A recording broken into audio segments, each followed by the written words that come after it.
Rose couldn't wait. She thought it was the most exciting thing ever.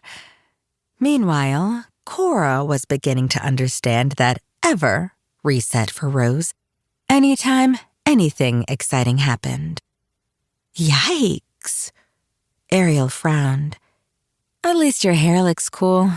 Your mom did it, right? Yep.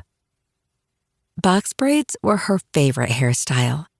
Her mom even agreed to use 2 colors, mostly black, with a streak of white in the front for bangs.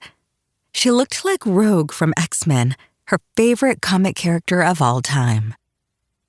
Inside Ariel's room, Dylan sat on the floor surrounded by photos that covered almost every inch of free space between Ariel's bed and her desk. He looked up when they walked in, wearing a smile that still made Cora's heart feel a little funny, like blowing bubbles underwater until you ran out of breath. "What are you two doing?" Cora asked. They didn't have any firm plans besides hanging out. "We're picking out pictures to make a matching door rainbow for the bathroom." Ariel loved photography. The first rainbow door she'd made was in her room. Her walls were also covered in other photos she'd taken, but they got replaced whenever she made new ones that fit a theme.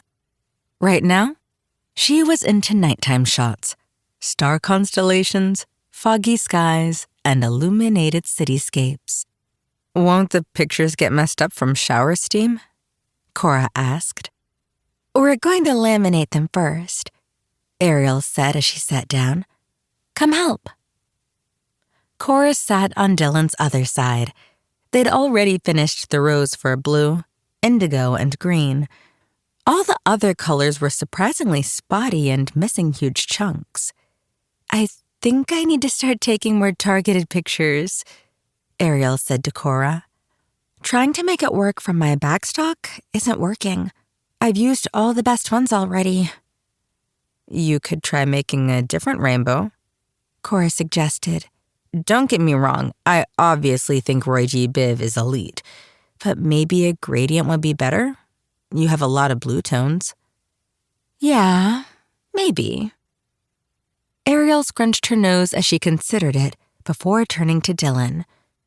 "I don't have plans this weekend. We could go to that new cotton candy hues picture place to try and fill in the gaps."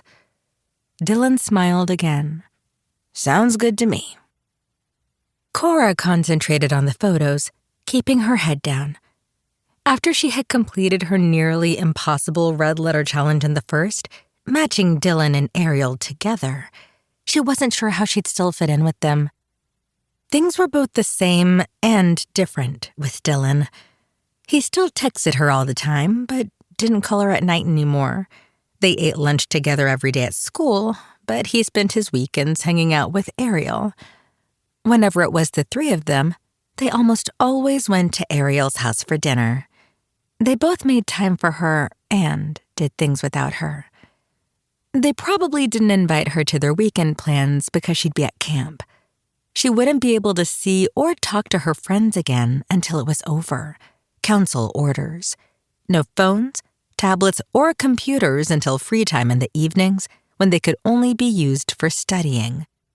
Posting on social media was strictly against the rules. Cora really wanted to believe they weren't excluding her on purpose, but her nervous stomach wasn't convinced. It quietly churned, a tiny tempest roiling inside her. Dylan poked her in the cheek. "Is everything all set for your top secret camp?" Cora couldn't help but smile. It was like he read her mind. He always seemed to do that right when she needed it. "Pretty much. I'm excited," she said flatly. "You definitely sound like you're excited." He deadpanned. She blinked at him. Expression blank. "Believe it or not, this is my excited face. Can't wait to learn how to pull a rabbit from a hat." Matchmakers were under strict orders to keep their powers a secret, so neither of her friends knew about her magic.